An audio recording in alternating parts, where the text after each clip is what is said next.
We have developed speed, but we have shut ourselves in. Machinery that gives abundance has left us in want. We think too much and feel too little. More than machinery, we need humanity. We know the air is unfit to breathe and our food is unfit to eat. As if that's the way it's supposed to be. We know things are bad, worse than bad. They're crazy. Silence! The great and powerful Oz knows why you have come.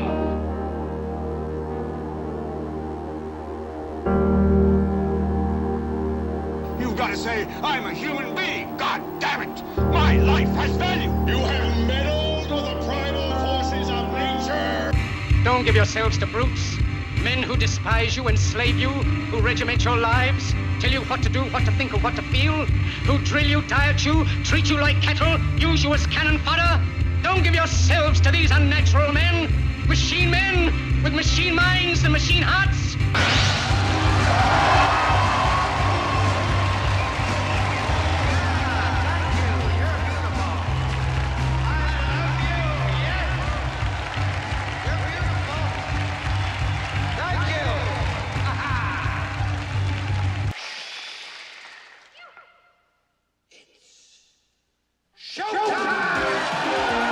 And now, Reality Hits with Jason Bermas. And who loves you?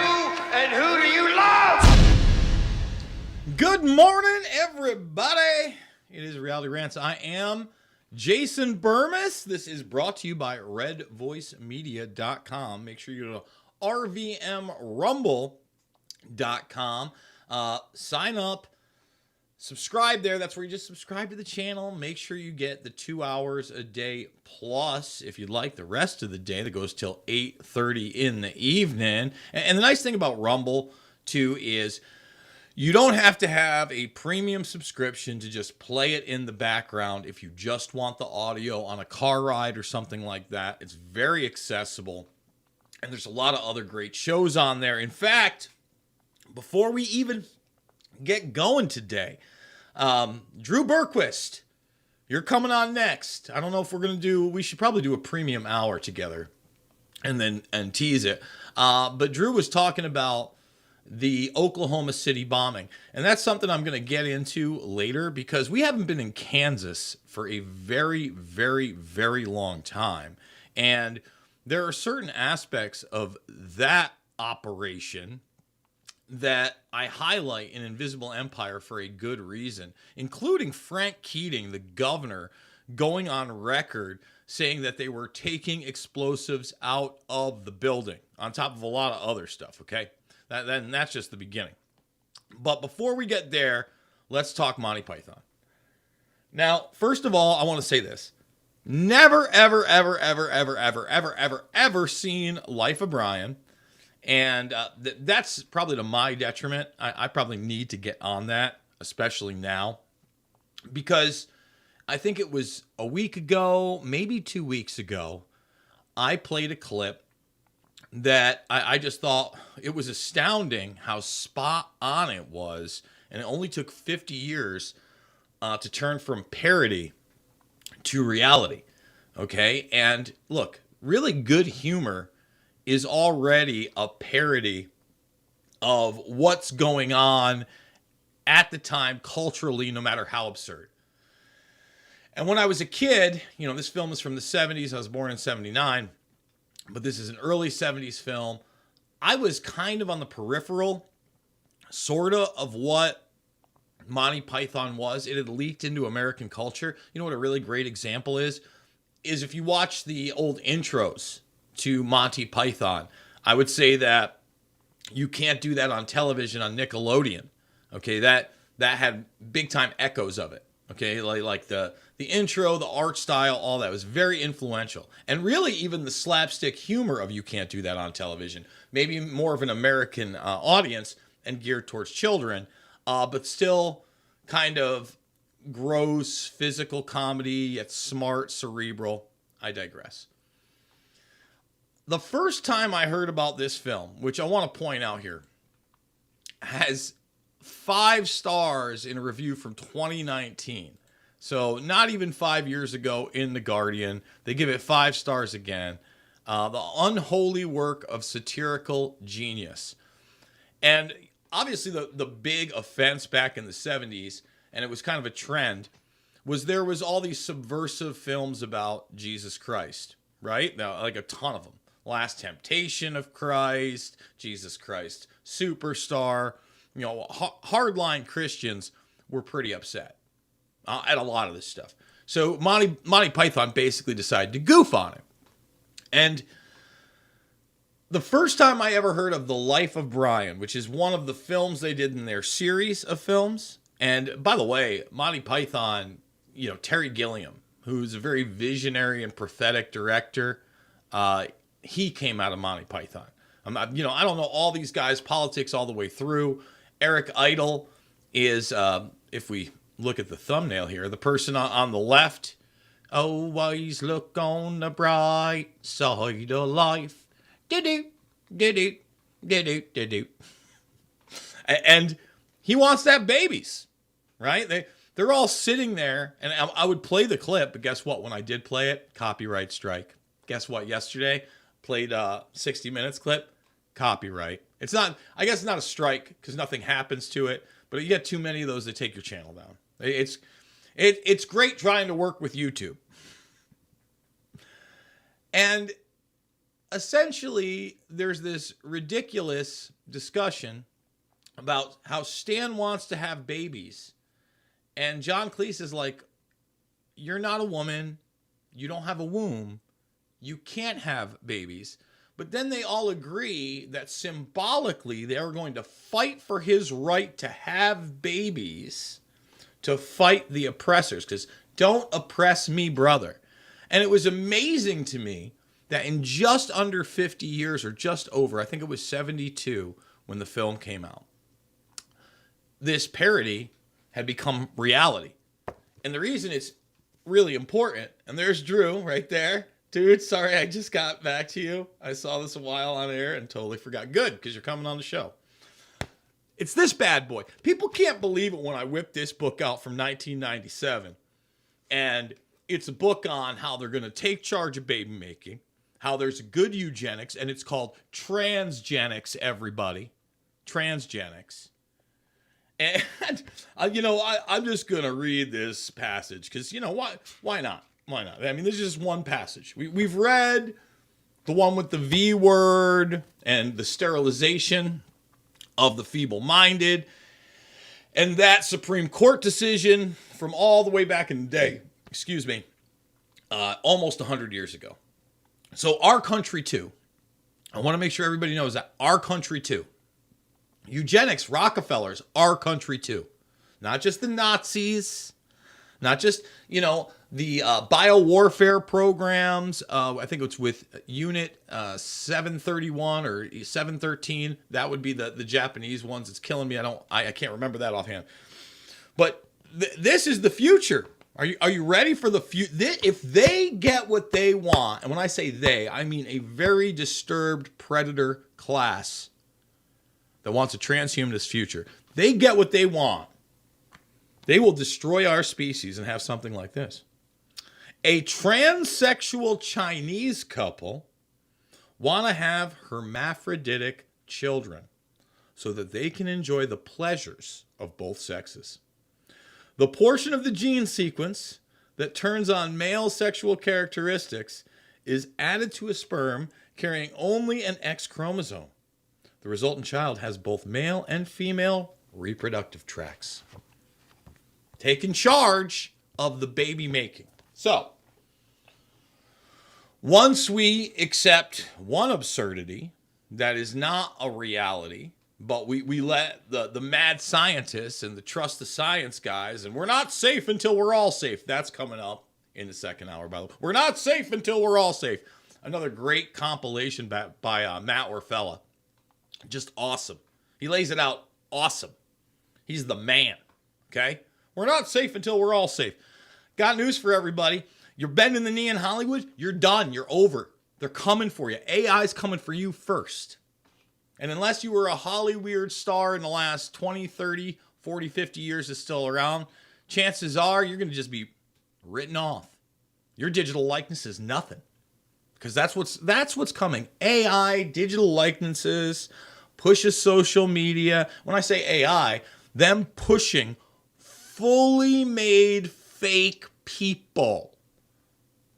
You thought you couldn't live up to that Instagram star with the booty shaking, right? Or the dude with the slick back hair in the car and the gold chains, stacks of money. Forget about it. That's all over. So here's where I'm getting disappointed. Stop bending the knee all over the place. Cleese, actually a little over a year ago, it was in July of 21, decided to bring this to a musical show, okay, his new West End show. And guess what? They made him pull it. And where is it? I want to read the exact clip. And this really does upset me. So here we have something there's never been a complaint about in 40 years that I've heard of. And now all of a sudden we can't do it because it'll offend people. What is one supposed to make of that?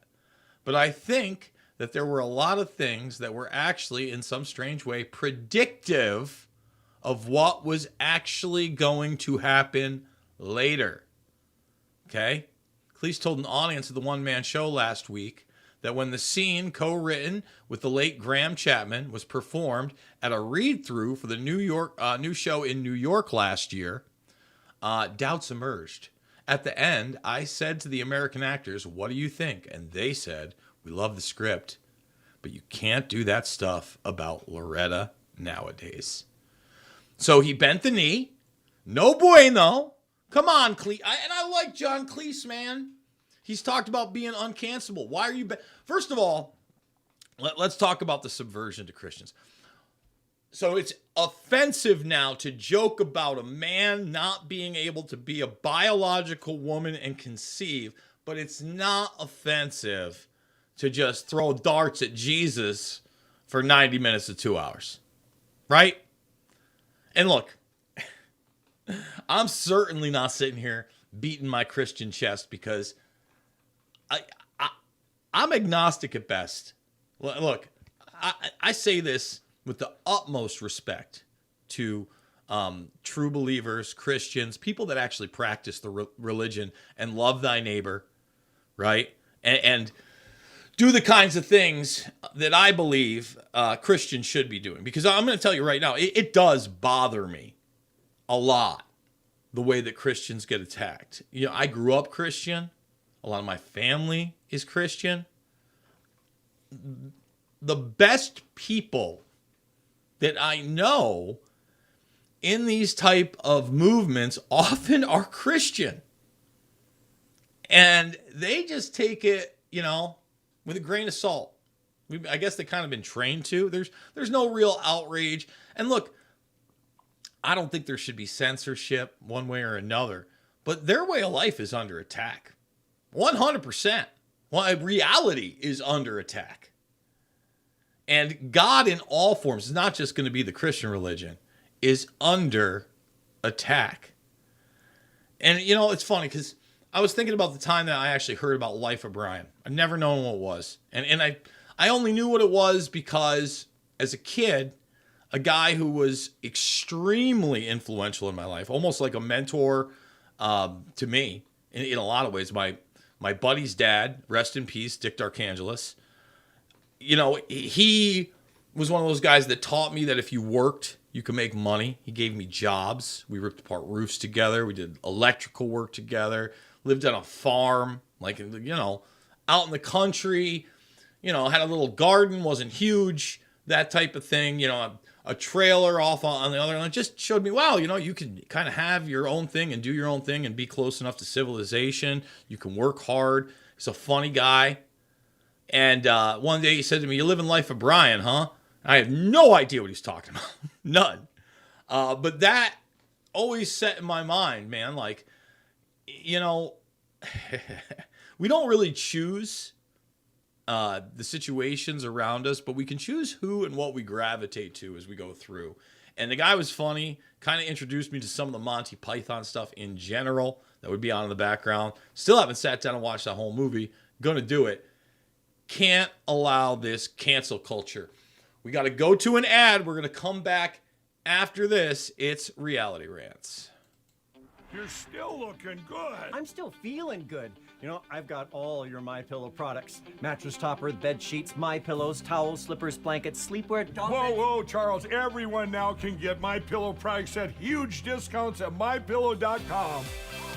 That's right. Now's the time to go to MyPillow.com or call the number on your screen.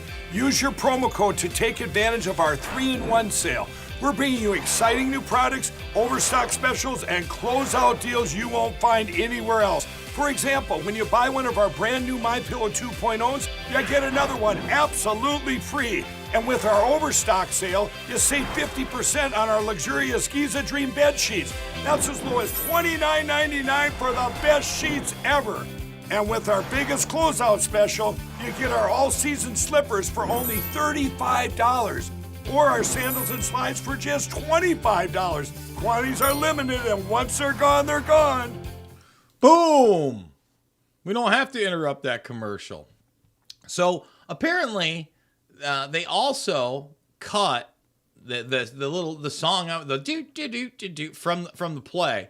Now, I hope that Eric is just as upset that this scene got cut.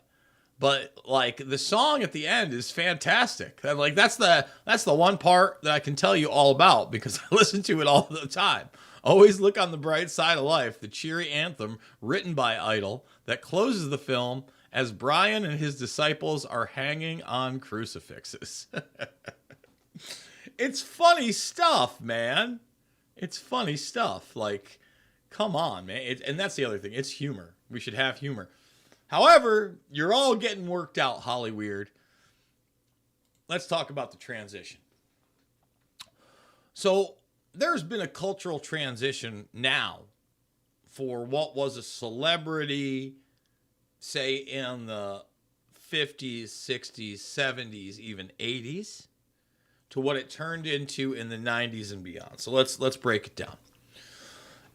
50s, 60s, you still kind of had the iconic lead men and the dream boats on both sides, right?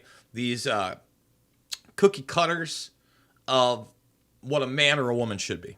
Let's start there.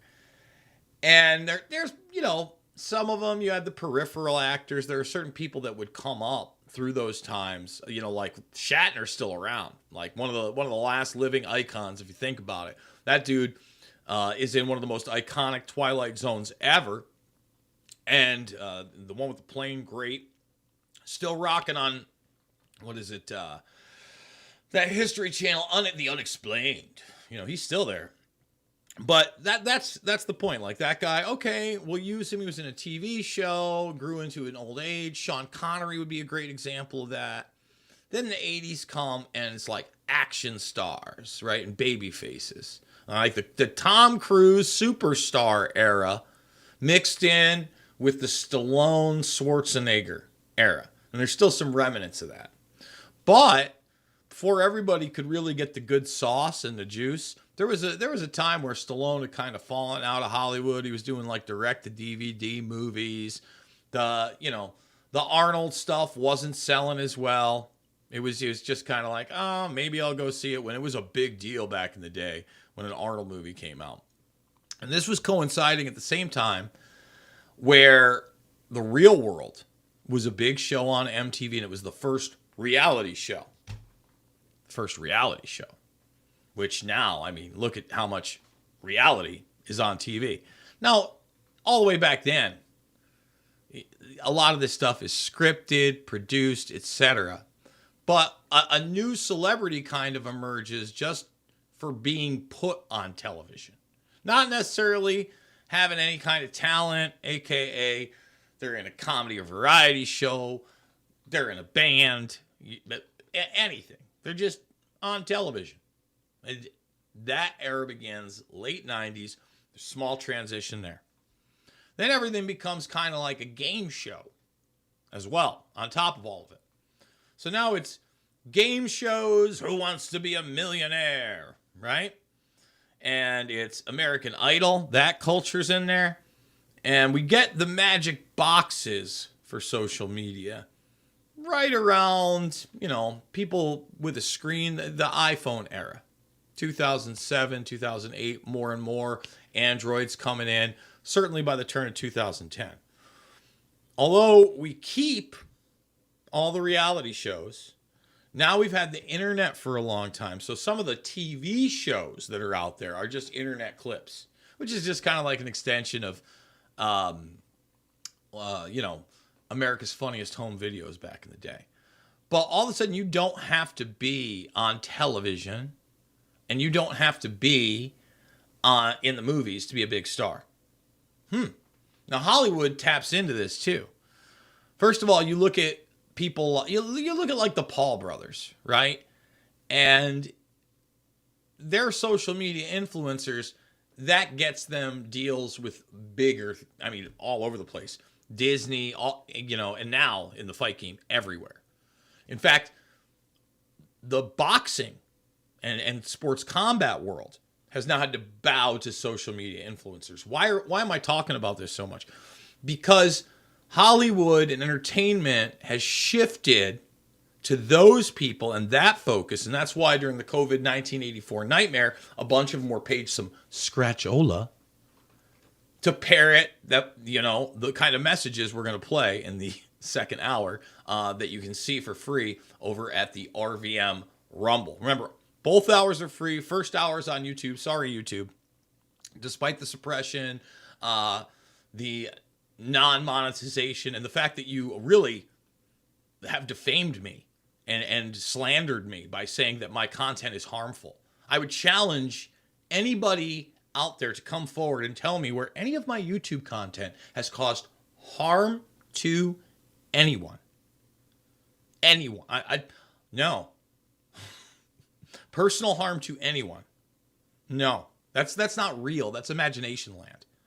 Okay, so second hour uncensored over at Rumble. By the way, support the broadcast. redvoicemedia.com/uncensored. And that's where you can sign up today for $1. You get all of the premium. We got Dyer. We got Stuart J. Hooper. We got Dupree. We got Alicia Powell. And the other two are Zach Voorhees and Steve Poikinen from Slow News Day. Those are the premiums that are out there now. Next week coming up, we've already got Jamie Deluxe. And lo and behold, hopefully everything's going to go well today. And we got some really good premiums coming up for this weekend as well. I'll just leave it at that. But Drew, that doesn't get you off the hook, because we can make you a premium too, and then put out the bits and pieces. So redvoicemedia.com/uncensored. You want to lock it in for the year, pay the $100, save 20, get everybody and really support this broadcast. I'd love you for it. Back to Hollyweird, okay? They're working most of the stars and the humans out right now as we speak.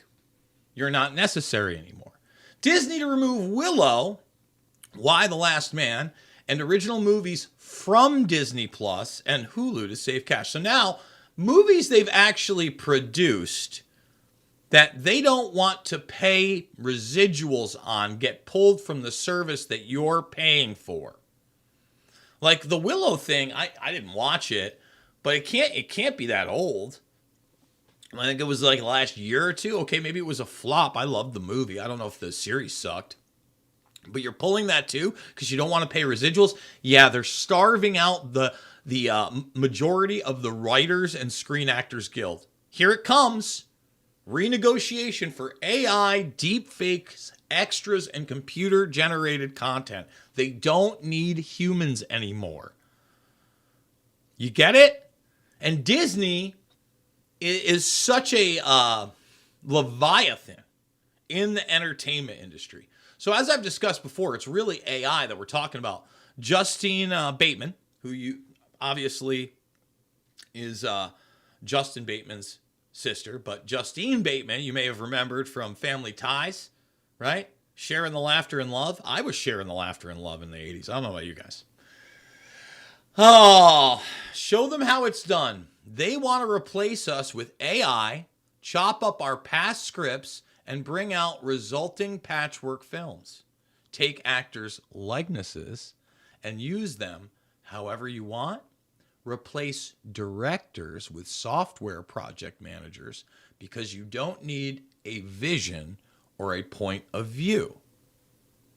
F you. Not what the film business is about. We're not a big box store volume business. We want to make the best film or series we've ever made every time. If the studio's streamers don't get that, they'll be burned with the full realization of this union-strong industry. Because we give a shit about film series, even if they don't. And we will defend it. Watch us. Well, good luck. I'm wishing you luck because I'm telling you right now, yeah, the new normal is they don't need you anymore. Right? They're ready to bring back John Wayne, Cary Grant. You're going to have Tom Hanks forever. Okay?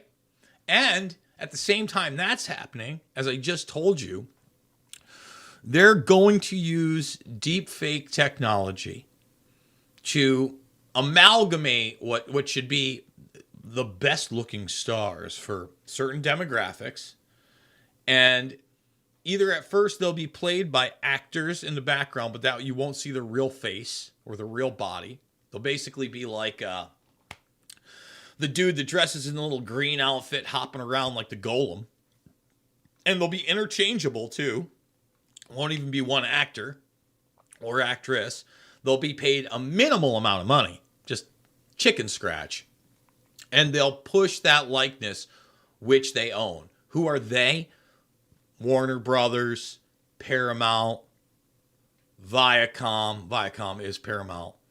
You know, that's the thing. Like so many of these are shell corporations. I mean, Fox, Disney, they're in bed together all over. It's all going down right now. And that's why things are about to get really weird. Commercially available deepfake technology is going to change the game on so many levels, whether it be amateur filmmaking, scamming, political satire, social media. Unfortunately, human interactive norms are on the table as well. That's what's really frightening. People should really realize that the AI actually is going to get good enough that chatbots, you ain't seen nothing. I mean, you're legitimately going to have people that are extremely lonely, extremely devoid from actual human contact, and unfortunately pushed into this post-truth reality. And that post-truth reality is going to be some kind of a empathetic social relationship with a device. And I'm not talking about the ones that already have that for the super scroll and the social media. I mean, they're going to think that the device is like their dog or more. When the Kurzweilians and the Rothbladians, and that's not Alien Wonderworld off into some Johnny Nonsense verse. And I want to talk about that on the flip side in a minute.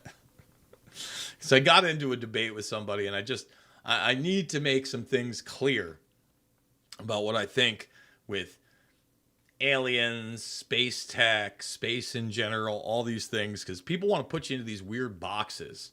And the big one I've noticed is when you start saying things that just are too out there, like when you start exposing eugenicists that are pushing transgenics that have done the business. I mean, Rothblatt went full surgery. That's the real deal. You know, when you're dealing with those people and their actual agendas they put out there, people go flat earth. Flat earth? Are you a flat earther, Jason? Are you on the level? I'm just like, no. What are you talking about? What planet are we on? and they'll tell you, we're not on a planet. We're in a realm. And look, I'm sympathetic to those people somewhat because we've been lied to about just about everything our whole lives of any significance. But, you know, at the same time, when I'm out here pointing out that this transgenics thing also links with our satellite systems, and some of those satellite systems are obviously not in low Earth orbit, flat earther, Satelloons.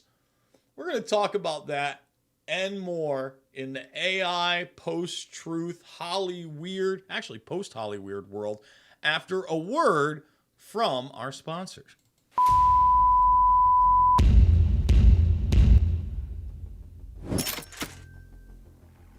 Have you heard of Executive Order 14067? This little-known order implemented the digital dollar, the most sinister plan to control your spending. And it gets worse. In November, the federal government and banks began a test program to roll out the digital dollar. With this, privacy for all Americans will be lost forever. Imagine, the government can now track all of your spending. The government can tell you what you can and can't buy. The government could confiscate your cash. When digital currency was rolled out in China, Bloomberg wrote, quote, "This will lead to control like no other," end quote. The EU has announced that they are next, but it is already happening in America, which makes this wealth protection guide that American Alternative Assets just put out even more urgent. Project Hamilton, as this secret order is being called, might be the scariest order to happen to privacy and freedom in America since its founding, which makes this wealth protection guide so incredibly valuable right now. Move your money out of cash and into something that doesn't infringe on your privacy. You see, there is one legal IRS-proof loophole that could protect your IRA, 401k, and pension savings with gold and silver. And this free guide tells you exactly which steps you need to take right now to move part of your IRA or 401k into precious metals with no tax consequences. As this program rolls out, the sky's the limit for the level of government control that could be enforced on your money. Protect your savings and your privacy. But in the devastation ahead, American Alternative Assets is offering you something rare, a chance to protect your wealth and possibly even grow it. You're still looking good. Oh, see, I didn't bring that one down. That's all right. Okay. Guys, we're about halfway through the first hour. I do want to remind everybody once again, over at the RVM Rumbles, where you're going to be able to catch the second hour. So let's talk about what I think's going on, because with the alien thing, it's such a divisive topic, right? Oh, Jason, you don't believe in aliens? You're so close-minded. That's not what I'm saying. I'm going to put it to everybody like this. The subject that initially got me into, I would say, studying what people would call, I wouldn't even call it conspiracy or paranormal, but essentially things outside of what was on TV in the 80s and what was acceptable to talk about, was the alien subject, was the UFO subject. Because as a kid, I'll never forget it, I totally and completely dismissed it. And then all of a sudden I remember it was my mom's boyfriend at the time talking about it and saying, no, there's actually pictures and videos of these things that aren't fake, that, aren't hoaxes. And I'm like, huh. And now I'm thinking, wait, so this isn't just Spielberg and E.T. That was the big thing. Again, I lived in an era where they put E.T. back in theaters all the time. Like, it was such a big movie. They're like, we'll just put it back in the movie theater again. It was a big deal when, like, things came on network television. Different time. And then my dad got the Time Life Read the Book series.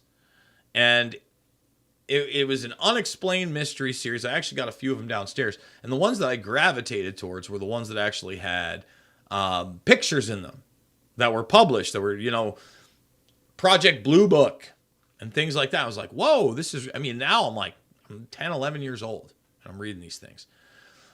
And there's no internet, but I kind of moved on now from dinosaurs, which was a big thing in my life and a lot of other kids' lives, amongst other things, like the wonders of the world that we don't know.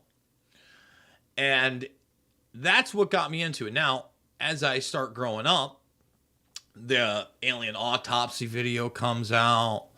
Fox puts out the moon hoax video. And I certainly start looking into the Apollo missions and rocket technology now. The best I can pre-internet, by the way.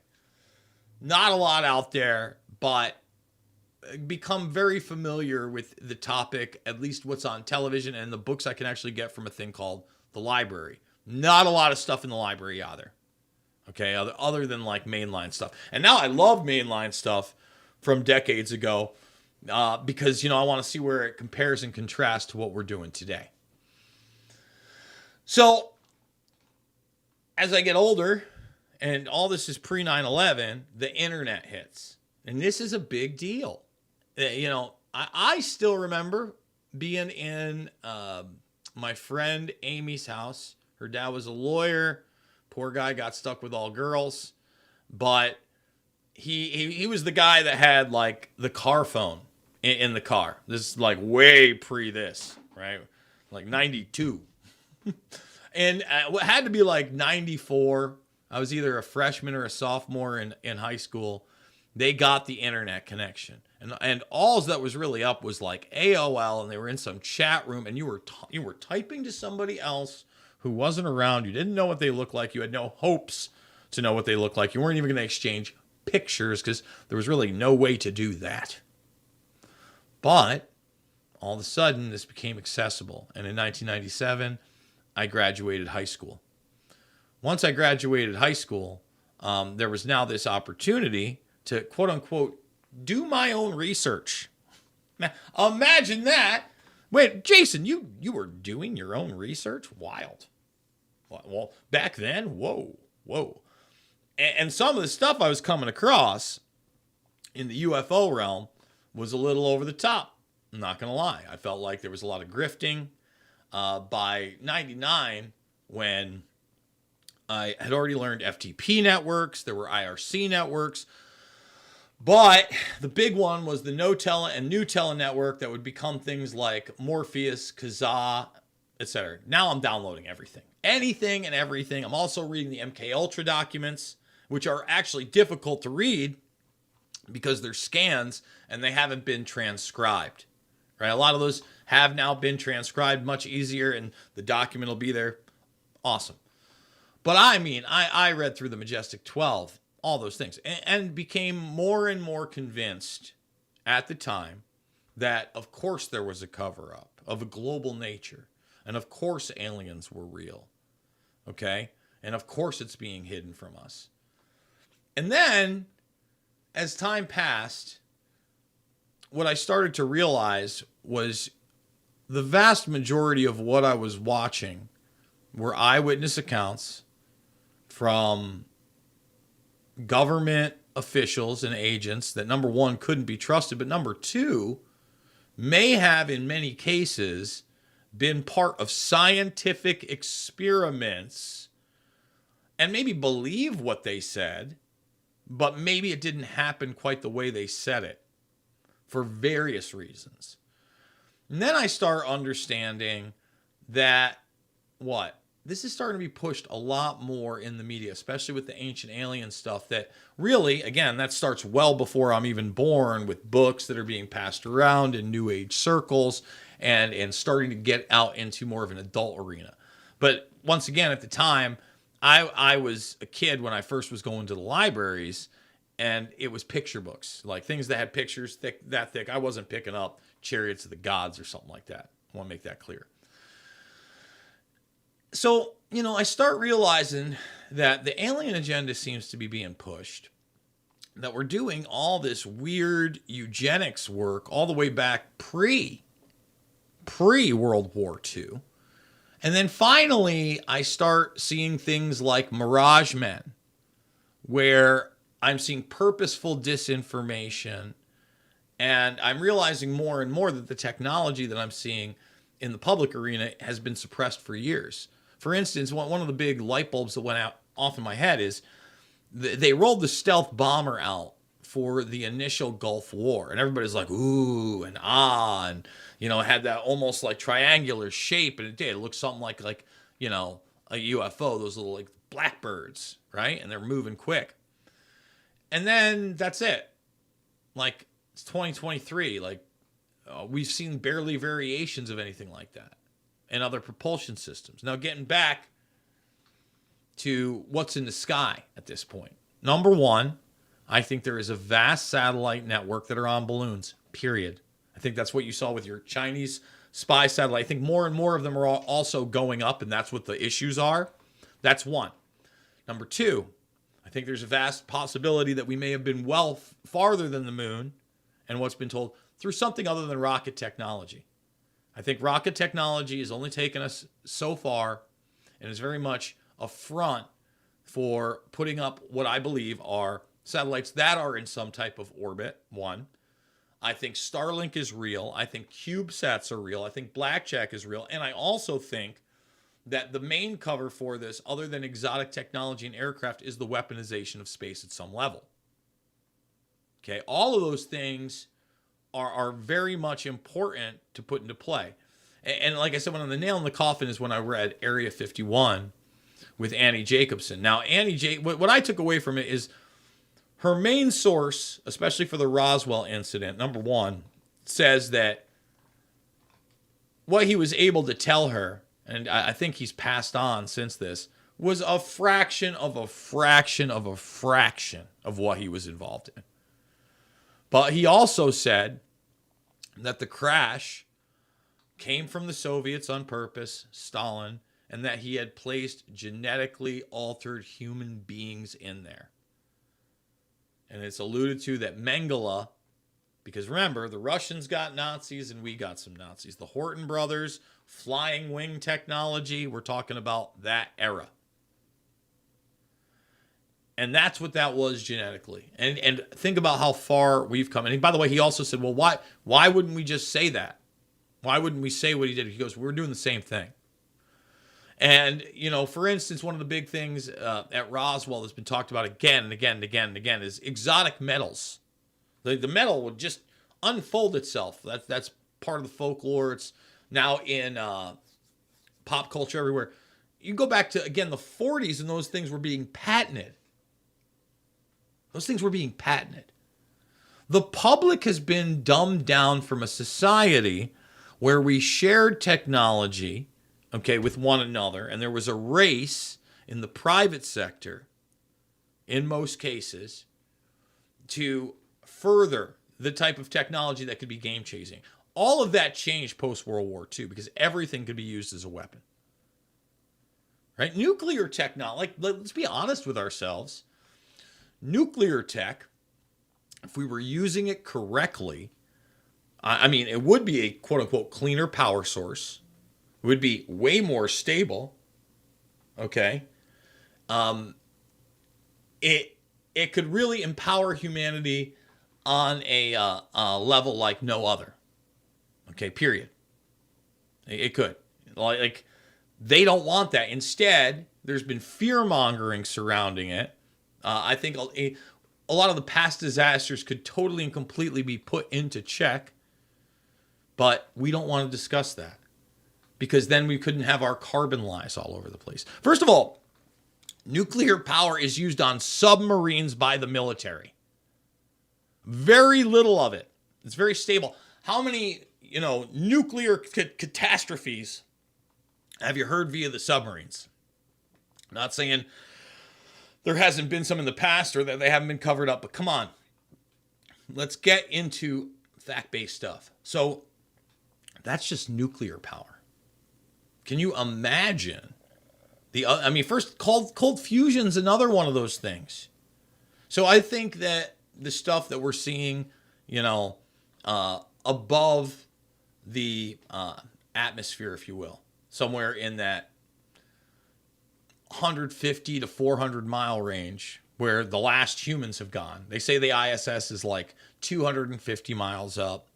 Humans have never gone beyond 400 miles other than the Apollo missions. And, I watched a full thing on the Apollo missions.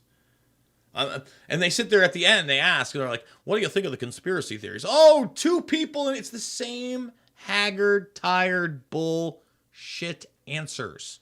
2 people can't keep a secret. There's no such thing as conspiracies.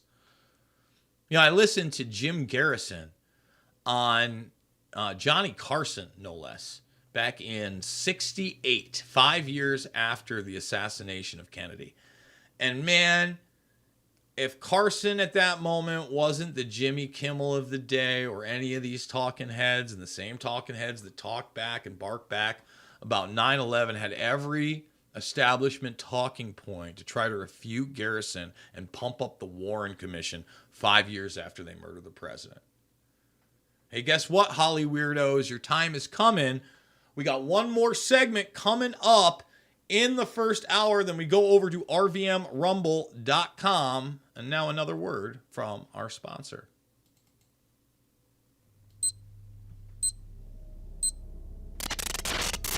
Folks, we have a huge problem on our hands. A banking crisis is spiraling, and it's all thanks to the current administration's reckless spending, sky-high inflation, and massive interest rate hikes.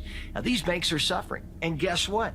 They can legally seize your savings without notice to bail themselves out. That's right. Thanks to a sneaky law passed back in 2008, it's now legal for banks to take your hard-earned money, including your retirement savings, to save themselves. Now, this could leave your retirement accounts decimated, and you paying the price for their disastrous policies. Take action now before it's too late. Now, this guide will show you how to defend your money and keep your retirement savings safe from the banking crisis and the current administration's financial fiasco.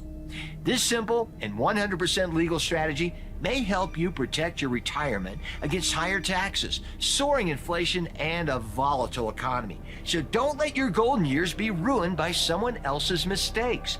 To secure your free wealth protection guide and safeguard what's rightfully yours, don't wait. The time to act is now. All right. I want to shift gears just a bit in this final segment because I really do have so many stories that I have not hit that I want to hit. We're going to hit the vast majority of them in that second hour. We're going to play the nobody is safe till we're all safe. Nobody is safe till we're all safe. Nobody is safe till we're all safe clip. And that's a good 11 minutes. So that's a pretty big segment, but it's worth watching all the way through. It's a masterwork, really. I don't focus on immigration very much. Why don't I focus on immigration? Well, I think I went on a small rant about this. I think we're human beings. I think we all want what's best for us. I know that the system gets exploited, but when I see stuff like this, it just totally and completely infuriates me because we do need legal immigration, and we do need to allow those that go through the system properly and want to become U.S. citizens to do so. But I see that blocked all the time. And I can't imagine the frustration of somebody who's been here for more than a decade, married an American woman, paid taxes, rode around with the flag, and he can't get a citizenship. And then, it's not, that's not rare. And, it's funny. Back in the day when I was in Oneonta, I had a friend, I barely knew her sister, but I think her actual name was Fung. I don't want to say what the last name is because then I'm going to give it away. But it was Cherry and Peachy, and they were Vietnamese. And they came over here as young kids, I think somewhere in the 10 to 12 range, something like that. Cherry must have been in her 30s when I knew her. And she was still going through the immigration process, trying to become a citizen. What? Held a job, paid taxes, the whole nine. Went to school here. What's it going to take? Well, I'm going to play this clip just to show you the inversion cartoon reality of where we're really at in this society. Because, again, if you're going to leave the borders wide open, if you're going to give people 10 years... Or 10 years later, we're going to have a hearing to see if you're really a refugee status. If we're going to take you. 10 years later. I mean, come on. So let's watch this. Imagine this. You've lived in America for 13 years. You've paid taxes here. You've had all the right visas. You've done everything right. And then the vaccine comes in. And you don't agree with it, or you have... like me, a medical exemption where I was medically exempted from it. But that's not good enough for the US government. I've gone and I bought property in Southern California. I've lived here for 13 years. And the United States government just denied my green card. Just denied it. I'm married to an American. I've got a kid here. I've lived here for 13 fucking years. And the United States government's putting me through this. I haven't been home for 3 years. Haven't seen my family. Had to push off my wedding. Had to do all these things just to live in America, just to be here. Put my heart and soul into this place. I've represented the American flag. I've done everything for this country. That guy's a medalist, multiple medalist in the X Games. And actually, late 90s, I went to the one in Philadelphia. I saw the very first, who is he? He's married to Pink, the pop star. The very first time someone on a dirt bike did a full flip. Started making it like a regular thing, but I was there for that. And those guys are real athletes. Again, the guy's been here 13 years. 13. No! Sorry. That seems fair, right? That seems fair. Come on. Give me a break. I want to play how phony, okay, Chris Cuomo is. I've alluded to this clip. I put it on in the background. I think it's really important because, number one, it shows what a phony sellout he is. But every word out of his mouth, if you were to take this audio, and somebody should, put it into one of those new fandangled audio deepfakers, and have Trump say the same thing, they'd be like, white supremacist, bigot, MAGA extremist, domestic terrorist. But if it's Chris Cuomo, now all of a sudden he can say these things because he works for Dan Abrams now. Huh? Yeah, Cuomo. Special edition. Hey, I'm Chris Cuomo. It is Monday. We're live, and we're here on the border in El Paso, Texas. This is one of the famous or infamous gates where we've seen scenes of people pouring through all of the hordes of migrants that have become such a frightful image. He said hordes of migrants. Oh, come on. Are you seriously? You're going to make my audience go through that again? Come on. Hordes of migrants. I guess that I can't even really... Well, I guess I clicked down here. Want to avoid the video ads? You got me, you bastards. We're going to do it again. I'm sorry, guys.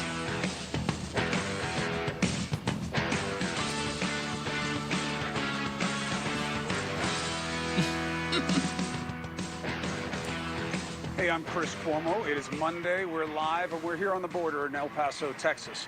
This is one of the famous or infamous gates where we've seen scenes of people pouring through all of the hordes of migrants that have become such a frightful image on our televisions and our computer screens all over.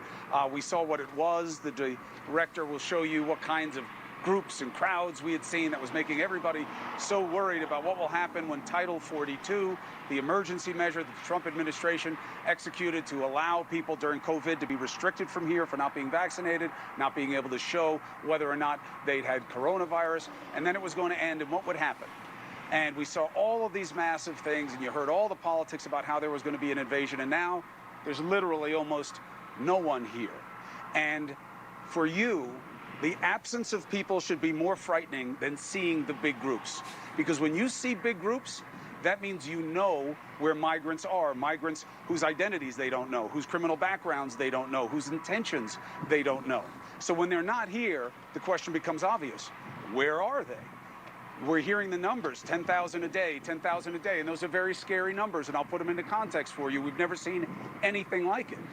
But what we're not hearing is, well, what did they do with them? Are they all in custody? That can't be true because they don't have the capacity.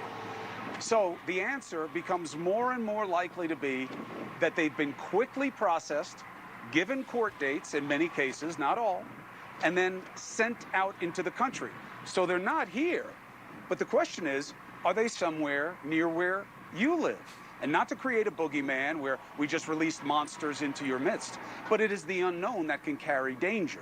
And if you look at our drone footage from today in Brownsville, which is another hot spot here where people are waiting, you'll see encampments of people waiting and watching. Why? Because there's strategy here, okay? People have plans. Very often they pay cartel oriented and cartel affiliated coyotes and fixers and smugglers who are making strategic decisions, who on the Mexican side are often working with officials to figure out when should they come, what's going to happen. So the media made a big mistake taking a pass on this because we don't have the spectacle of massive crowds, okay? Because the absence should be more frightening because we need to know the answer of where they are. And it really is an indication of how broken this system is. And you have to remember, we do this to ourselves, okay? This border is not secure because that's the way the people in power prefer it. Right and left are wholly unreasonable on this issue. The right couldn't wait for the hordes to come through. And then when they didn't, we have our president laughing. Ha, ha, ha. It's not as bad as you expected. Really, with record numbers being processed and released into America. It's no laughing matter, but if it is a joke, the joke is on us. Because the people in power are allowing this to continue. They know CBP is overwhelmed. Here's how we know that they know, okay? In 2019, the man in charge of protecting us in this situation was Secretary Jay Johnson. Remember him? During the Obama administration. Here's what he had to say about what frightened him in terms of overwhelming the system. Let me just hit that right there. I'm glad it didn't go to the ads. I mean, again, if Trump said those things, white supremacist bigot. Now, this is Mediaite, and their headline, "The joke is on us. Chris Cuomo tears into Biden and the media for ignoring white border crisis." Where's white supremacist Chris Cuomo? Where's neo-Nazi Chris Cuomo? Come on, Mediaite. What's going on? I mean, every single thing he said is true. It is true. And look, I'm not trying to create boogeymen either. By the way, guys, not even 100 thumbs up over on YouTube. No one's going to see this one. That's okay. We're going over to Rumble shortly. The final segment is almost over, and then we're going to head over there. We're going to play that nobody is safe until everybody is safe video. But it also just shows what a sellout Chris Cuomo is, what a loser he is. You know, he doesn't say what he feels. He says what he thinks is going to be profitable. Would he have ever been able to say that on CNN? Would he have wanted to say it on CNN? I mean, think about everything he just said there. Like, if you deep faked him as Sean Hannity, it would probably be verbatim. Aside from the part blaming the Republicans too, right? Verbatim. Hannity, awful. Probably be at Fox News forever. They love him. They love him. And by the way, there's a supposed insider. One of the guys, he used to go on the Tuck all the time. He's saying, he's making the claim anyway, that the Tuckins being fired was part of the Dominion settlement. I don't know whether that's true or not, but that should also show you how effective that guy was if it was true that Dominion wanted him out and put that as part of the lawsuit. Again, it's about silencing voices of dissent. This is a fake voice of dissent. This is a disingenuous, glorified TikToker. And don't worry, Chris, you're going to be replaced with AI as well. Might take a little longer because I think Dan Abrams actually has some scruples and wants to put together a media organization. But I promise you, buddy, it's not just going to be Hollyweird. It's going to be all you losers in the media, too. They'll probably bring back Oprah for 100 years. That's if, somehow Oprah and the gang don't achieve their eternal life biologically for their transhumanism, right? The Kush there, Jared Kushner, he's out there, he's like, my generation's going to be the last to die. The last is, or the first to live forever. I'm sure they really intend for us, the general populace, to live forever.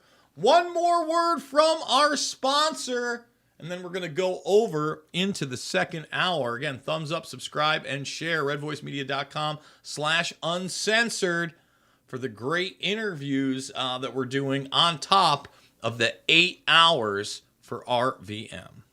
We love the internet, but the internet is tracking everything you do. Take control of your online privacy with IPVanish. People with malicious intent are everywhere, watching you, Criminals can hack your Wi-Fi, while broadband providers and advertisers monitor your data. With IPVanish on your device, your internet activity is encrypted.